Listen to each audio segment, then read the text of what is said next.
Daniel, est-ce que tu veux reposer ta question comme on va traiter ta question ce matin, ce soir? Est-ce que tu veux répéter ta question pour bien l'expliquer à tout le monde, que tout le monde la comprenne? Du coup, oui. Donc, du coup, la question, c'était quels sont les différents moyens de communiquer avec HM? Voilà. C'est très général comme question, mais je trouvais ça intéressant de remettre au goût du jour tous les différents moyens qu'on a de communiquer avec HM, que ce soit à travers tous les procédés, la prière, les mitzvot, voilà, tout ce qui est possible, tout ce qui est en D'accord, nos moyens sur Terre pour communiquer avec lui et accomplir notre mission. Voilà. très bien. Alors, au risque de te décevoir, j'ai pas été, alors j'ai été dans ce sens, mais j'ai pas été dans la description. Ce que je veux dire, D'accord. c'est que pour moi, en fait, je me suis arrêté sur le terme de communiquer. Est-ce que vous savez c'est quoi la définition? C'est quoi pour vous la définition? Je m'en tape de la définition scolaire, mais c'est quoi la définition pour vous, pour toi, pour toi, Daniel, de communiquer? Euh, je- enfin, ouais, j'allais dire, à proprement parler, c'est interagir, enfin, donner un sentiment, un point de vue, c'est interagir avec Dieu, quoi, directement. Alors, c'est dans ce sens, mais c'est un peu plus cela. Est-ce que d'autres veulent donner des réponses ou ça reste toujours dans cette idée-là d'interaction?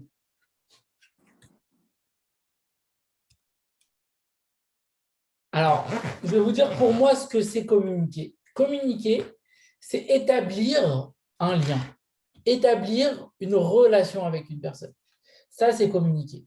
Communiquer, c'est pas seulement interagir, c'est pas seulement d'un côté. C'est réellement deux personnes qui établissent quasiment un contrat d'ordre juridique, qui vont interagir, mais qui vont créer quelque chose, qui vont créer un lien. Communiquer, c'est une relation créatrice d'une chose. Et en hébreu, et c'est ce qui m'a intéressé, c'est tout de suite, au début, j'avais dit à Daniel que la question était trop générale, que je préférais quelque chose de plus précis pour pouvoir réellement traiter un sujet de manière pas vaste, mais réellement précis. Je préférais une question précise. Et finalement, en fait, j'ai pensé à un terme qui est redondant dans la Bible. La traduction pour moi de ce terme de communication en hébreu biblique, c'est le terme de dvekut. Dvekut, littéralement, c'est se coller à Dieu. Je vais vous lire plusieurs versets qui sont ramenés dans la Torah. Et en fait, ce terme-là de communication, mais ce que je vais appeler moi la dvekut, l'attachement, le lien, c'est un terme qui revient de multiples fois dans la Bible, notamment dans le livre de Devarim. Je vais vous lire un verset qui dit la chose suivante. Et Hashem Elokecha tira, ton Dieu tu craindras. Oto ta'avod, celui-là même tu serviras. Ovo titbak, et celui-là même tu t'attacheras à lui. Et ainsi de suite, les versets, un autre verset dit la même chose. Oto ta'avod ou botitbeku.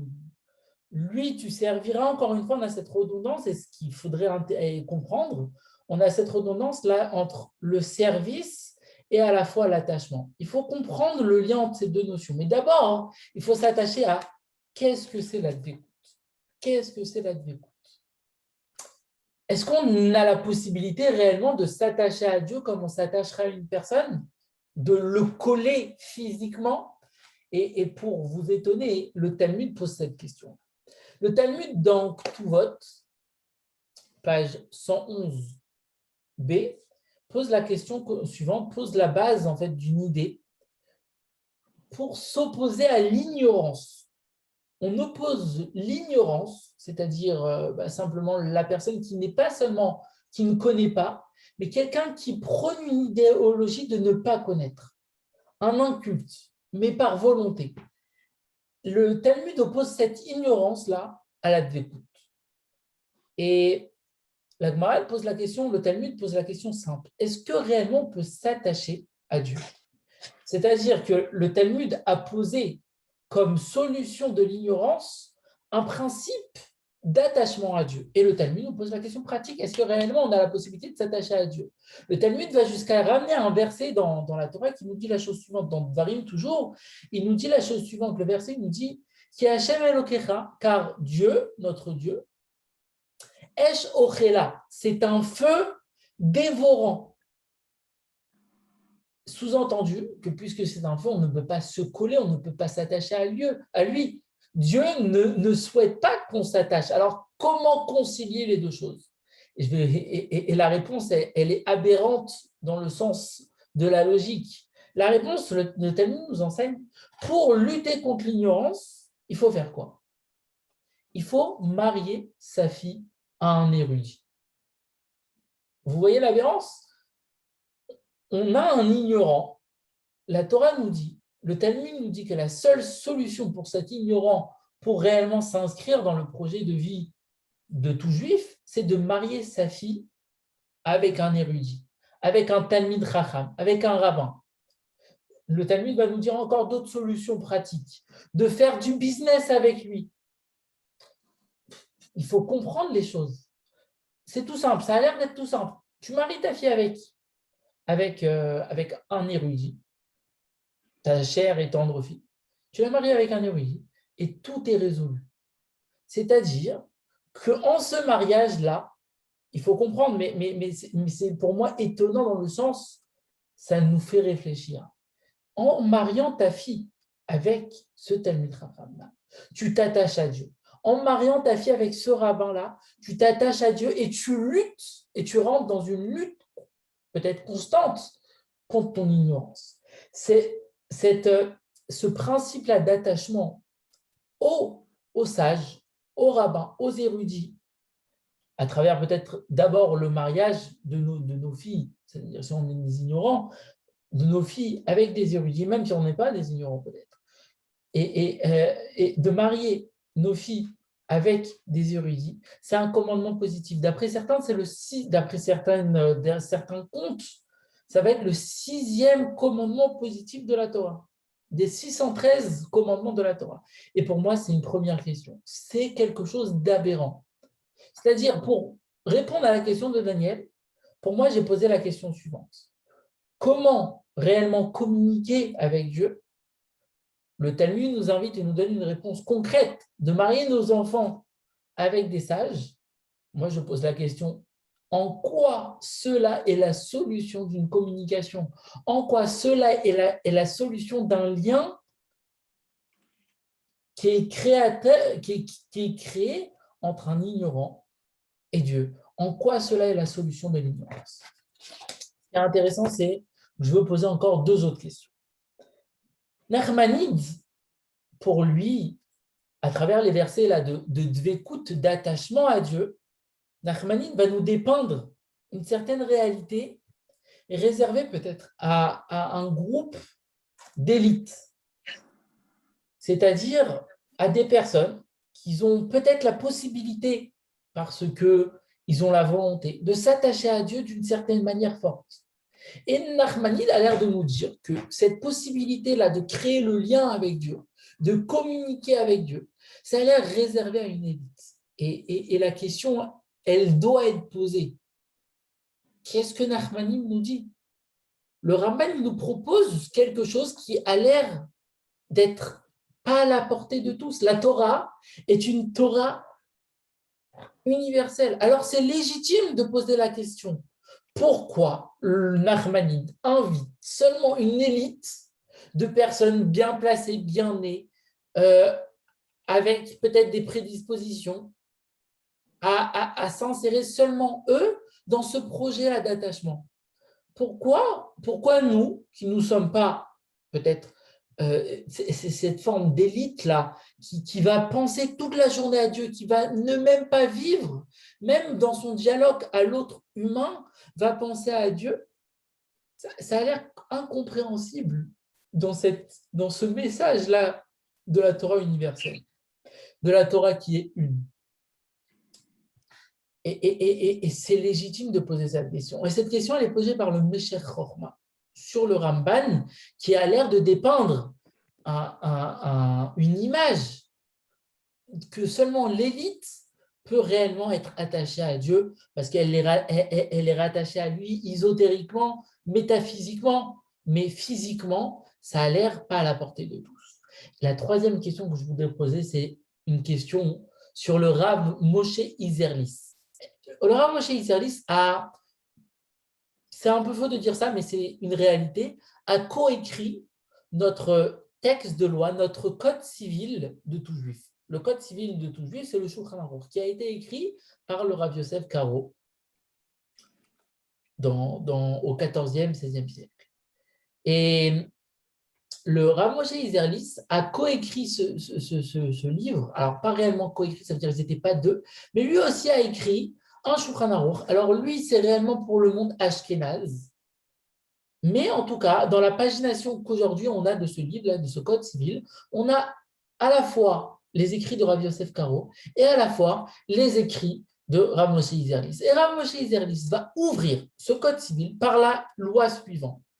Il faut comprendre, ce code civil, c'est réellement un livre de loi pratique, un livre de loi à la portée de tous. Ce n'est pas quelque chose d'ésotérique, ce n'est pas de la Kabbale. C'est réellement un livre pratique. Ce n'est même pas du Talmud, ce n'est pas réservé à une élite philosophique ou à des personnes qui pensent. C'est réservé à une personne qui veut entreprendre un code de la route, un code civil, un code de comportement avec Dieu. Comment se comporter avec Dieu? Là-bas, c'est écrit toutes les lois. Et la première idée que ce Rav va écrire, c'est l'idée suivante. Shiviti Hashem lenegditem. Il faut, toute la journée, c'est-à-dire quand on se lève, aussi bien quand on se lève que quand on se couche, quand on mange, quand on va aux toilettes, toute sa vie, vivre avec l'idée que Dieu est devant nous. Shiviti Hashem lenegditem, c'est cette phrase-là qu'on retrouve souvent au portique, aux portes de l'Arche sainte, là où on range les rouleaux de la Torah, il y a toujours cette phrase de Shiviti Hashem Tamid, pour faire référence réellement que la Torah, que Dieu réellement doit vivre en chacun de nous. Comme si maintenant, il y avait réellement une représentation métaphysique devant chacun lorsque chacun entame sa vie physique. Et la même question se pose. Comment dire à l'homme lambda, à la personne normale, que voilà, toute sa vie doit être réglementée avec une image comme celle que Yosef a eue lorsqu'il a été amené avec cette faute-là, cette faute qui n'est pas une faute, avec cette femme-là qui l'a tenté, Potiphar, la femme de Potiphar qui l'a tenté, et ben, ce qui l'a empêché de fauter, c'est l'image de son père Jacob. Et bien, la même chose, le Rav Moshe Isserlis invite à chacun, à travers son imagination, à penser à l'image de Dieu qui doit nous accompagner dans la vie de tous les jours. C'est ce qui est incompréhensible. Comment vivre avec cette image-là? Comment inviter la personne à s'inscrire dans cette imagination-là qui est lourde de sens? Ça, c'est 3 questions que je voulais poser. Ces 3 questions qui illustrent en fait ces manières d'être, ces manières de créer le lien avec Dieu. Comment créer le lien avec Dieu? On a des sources talmudiques qui nous invitent à faire des choses qui sont incompréhensibles, qui sont presque aberrantes. La première chose que je voulais vous dire pour comprendre cela et réellement répondre à cette idée-là, c'est Nachmanim. Nachmanim, dans un autre endroit, il va nous dire la chose suivante. Nachmanim nous invite à analyser le verset qu'on a cité au tout début.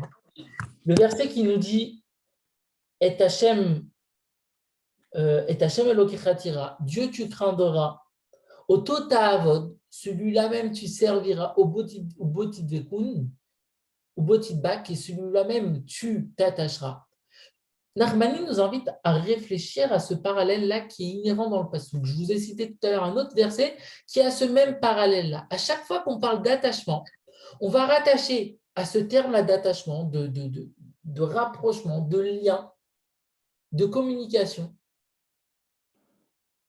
Je réagirai tout de suite à ta remarque, Daniel. Euh, En même temps que cette création-là de lien, Nachmanide va établir un lien avec le terme de Eved. Eved, littéralement, c'est un serviteur. Mais moi, je n'aime pas réellement ce terme. Je préfère employer le terme de chevalier. C'est-à-dire que Nachmanide va nous inviter à réfléchir sur ce parallèle-là. Dans le verset, lorsque maintenant le verset nous invite à se rapprocher de Dieu, littéralement presque, et bien, il nous invite aussi, en même temps, parallèlement, à servir Dieu, à être chevalier de Dieu. Qu'est-ce que ça veut dire être chevalier de Dieu? Nachmanide va nous dire la chose suivante. Être chevalier de Dieu, ça ne veut pas dire être une élite qui réellement pense à Dieu toute la journée. Nachmanide va faire preuve d'un humanisme, je dirais. Il va nous dire la chose suivante. Ce terme-là, cette mission-là que chacun a, ce terme de chevalier, de serviteur, il doit se comprendre avec le respect de la dignité du corps humain.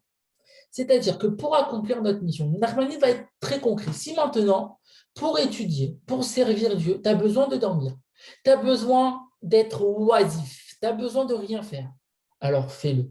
Tu as besoin de prendre soin de ton corps, tu as besoin de faire du sport, fais-le. Parce qu'en faisant du sport, tu vas accomplir ton attachement à Dieu. Pourquoi? Parce que si tu ressens ce besoin-là pour créer réellement du lien, tu as besoin de 10 heures de sommeil, alors dors.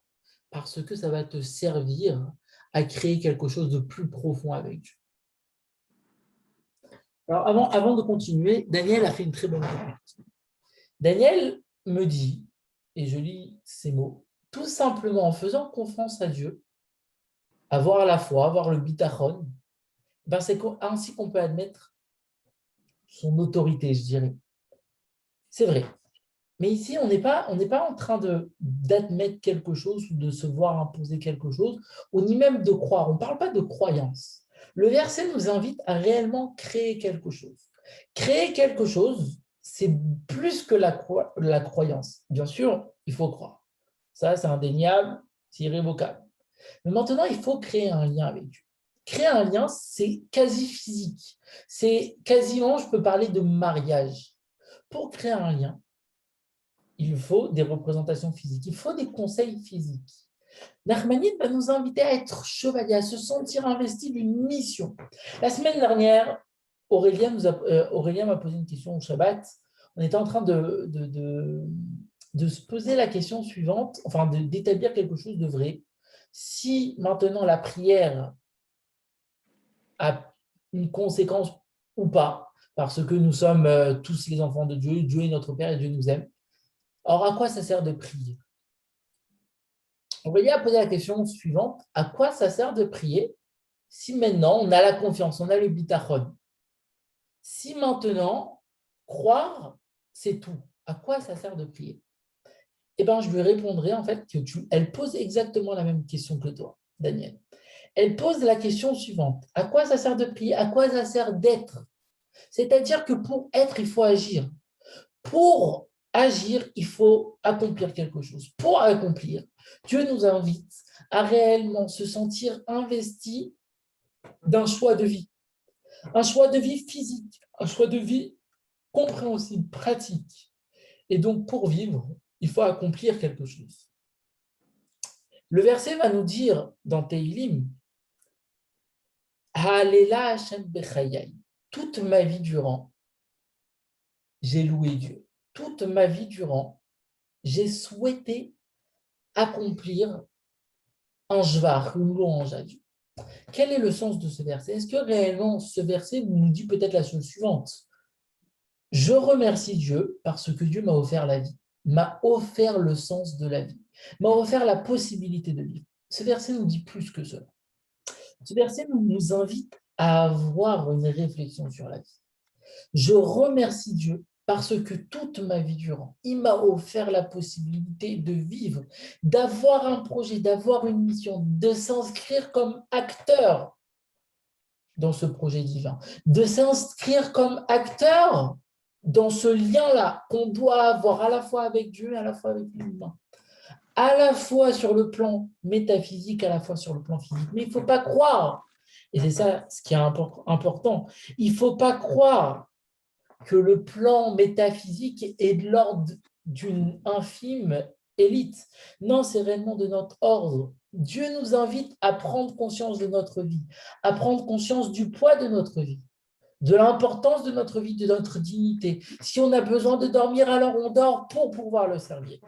Et ça fait écho au magnifique verset que Shlomo Amelech établit dans Michelet. Dans les Proverbes, Shlomo Amelech, au chapitre 3, verset 6, nous dit la chose suivante.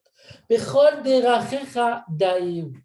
Dans tous tes chemins, en tous tes chemins, en tout ton comportement, en tous tes comportements, dans toute ta vie, reconnais Dieu. Établis une reconnaissance de Dieu. Et lui, par conséquence, par conséquence, il rendra droit tes chemins. Dieu y veillera, il veillera. Si tu fais attention à être dans ces chemins, Dieu y veillera par réciprocité. Si tu crées avec lui un lien par réciprocité, il fera attention à toi. Si tu souhaites t'inscrire dans ce mariage-là, quasi divin avec Dieu, alors Dieu fera attention à toi. Et c'est ce qui est intéressant. Et c'est ce qui est intéressant parce que cette règle-là qu'on a l'impression pour l'instant de ne pas trop cerner, cette règle-là qui est à cette étape-là pour moi assez ésotérique, je dirais, et ben de ce verset-là, nos sages nous apprennent. Le Shulchan Aruch va en faire une loi de son code. Il va faire la loi 331. Allez voir, 331 du Shulchan Aruch. Il nous explique la chose suivante. À quoi il fait référence? Le Shulchan Aruch nous explique. Il fait référence à un principe qui doit réglementer toute notre vie. Kol ma'asecha, toutes tes actions pratiques, iyu leshem shamayim, ils doivent être pour Dieu. Si tu as besoin de dormir, et ce n'est pas mes mots, hein, si tu as besoin de dormir, va dormir pour servir Dieu. Et réellement, pour comprendre le poids là, de cette mission, je vais vous dire quelque chose qui est étonnant. Le 7e jour, Dieu crée l'homme. Enfin, le 6e jour, Dieu crée l'homme. Le 7e jour, il crée le Shabbat. Et le Shabbat, par définition, c'est le repos. Et Dieu va nous dire, Veine, que sa création, il se rend compte que sa création est Tov Meod. Tov, c'est par définition ce qu'on appelle le bon. Il se rend compte que sa création, c'est pas mal. Il se dit finalement, j'ai créé un monde pas mal. Mais là, il n'y a pas seulement le pas mal. Il dit Tov Meod. C'est très bien. C'est un gros kiff, ma création. Le Midrash Tanchuma va nous dire à quoi il fait référence. Qu'est-ce qui a un gros kiff? Le gros kiff, le Midrash Tanchuma, vous allez en rigoler. Le gros kiff du Shabbat, le gros kiff que Dieu a à un moment réalisé, c'est le dodo, c'est le repos. Dieu s'est rendu compte. Ce qui est marqué dans le Midrash Tanchuma, c'est réellement à prendre avec des pincettes parce que le Midrash Tanchuma, c'est une source allégorique, c'est une source midrashique par définition. Et il faut comprendre cela, mais en tout cas, littéralement, c'est ce qui est marqué. Ce qu'on peut comprendre de cela, c'est que le repos est bon pour l'homme. Le repos est bon pour le projet divin. Ça, c'est ce qui est magnifique. Ce qui est magnifique, c'est de comprendre que pour vivre une vie de Torah, pour vivre un attachement à Dieu parfait, il faut prendre en compte sa dignité humaine. Il faut prendre en compte sa personne. Il faut prendre en compte ses besoins, ses désirs pour pouvoir. Mais il faut toujours faire attention. Et c'est quoi la finalité? Il ne faut pas dormir pour dormir. Il ne faut pas faire rien pour faire rien. Il ne faut pas jouer aux vidéos pour jouer aux jeux vidéo. Il faut comprendre que si on a ce besoin-là, et ce qui est tout à fait normal, et c'est ce qui est inscrit, je vous dirais, dans la création du monde. Ce n'est pas moi qui le dis. Dans la création du monde, c'est inscrit que l'homme a des besoins humains.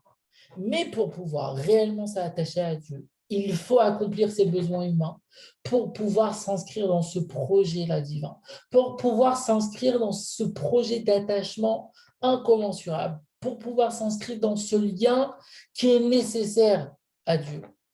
Il faut se sentir avant tout investi de l'image du chevalier. Pourquoi le chevalier? Je ne vous l'ai pas dit. Pourquoi le chevalier? Parce que le chevalier, c'est quoi? Le chevalier est anobli. Je ne sais pas si vous avez des références d'ordre du Moyen-Âge, d'ordre historique. J'en ai un tout petit peu.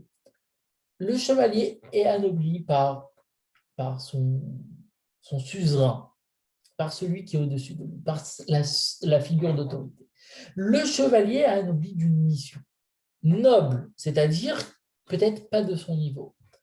Pour l'accomplir, il doit se sentir investir d'un chevalier. Un chevalier, c'est une personne, à l'époque du Moyen-Âge, une personne qui en impose. Aujourd'hui, on pourrait dire c'est nos stars. C'est des personnes qui en imposent parce que c'est des images, c'est des icônes. Alors, je ne dis pas que les stars sont des images à suivre d'un point de vue mission divine, mais en tout cas, c'est des images qui en imposent. C'est des figures qui en imposent. Et c'est toujours le chevalier qui va peut-être mieux s'habiller, qui va avoir une vie, c'est-à-dire un mode de vie peut-être un peu mieux que la normale. C'est-à-dire que quoi? Que simplement, pour se sentir investi d'une mission divine, il faut se sentir investi d'une image qui en impose. Il faut faire attention à son image, il faut faire attention à son comportement. C'est pour ça. C'est pourquoi que pour la lutte, pour répondre à notre première question, on a vu quelque chose d'aberrant. Pour lutter contre l'ignorance, pour s'inscrire dans le projet d'attachement à Dieu, il faut marier nos enfants, nos filles, à des érudits. L'érudit, c'est cette image-là qui en impose. C'est cette image qui impose la figure d'autorité, qui impose l'exemplarité de Dieu. Et pour cela, ça doit être eux à qui on doit, ça doit être à nous de s'inscrire dans ce qu'on appelle être follower de ces personnes-là, de ces icônes qu'ils en imposent. Et donc, oui, on doit peut-être même faire des choses quasi pratiques, marier nos enfants, faire du business, des choses qui n'ont aucun rapport avec ce qui est métaphysique. Mais pour s'inscrire dans un projet métaphysique, il faut faire des choses pratiques. Ces choses pratiques vont avoir des conséquences métaphysiques. Ils vont avoir des conséquences de l'ordre du divin. Ça, c'est quelque chose qu'il faut comprendre. Le Talmud nous invite à marier nos enfants avec des icônes parce que en cela, grâce à cela, on s'inscrit dans un projet qui est de l'ordre du divin. Ça, c'est la réponse à notre première question. La réponse à notre deuxième question, nous avons posé une deuxième question. Ça a l'air, cet attachement-là, que le Nachmani nous invite à avoir, ça a l'air quelque chose de réservé à une élite. Pour répondre à cela, je vous invite à avoir une réflexion avec moi sur un cas hypothétique. Un cas hypothétique de la Bible, ce qu'on appelle le Ben Soror Omoré. Le Ben Soror Omoré, c'est un adolescent entre 12 ans et 12 ans et demi qui se rebelle contre ses parents, qui insulte ses parents, premièrement, et deuxièmement, qui abuse du vin, qui abuse de l'alcool, qui abuse de la viande. Et en cela, il abuse de l'autorité suprême qui est Dieu. Nos sages nous enseignent que ce Ben Soror Omoré-là, cet ado rebelle, cet enfant rebelle, je dirais même pas un ado, à 12 ans et demi, on n'est pas un ado. Cet enfant rebelle, eh ben, il commet deux fautes. Il insulte premièrement ses parents.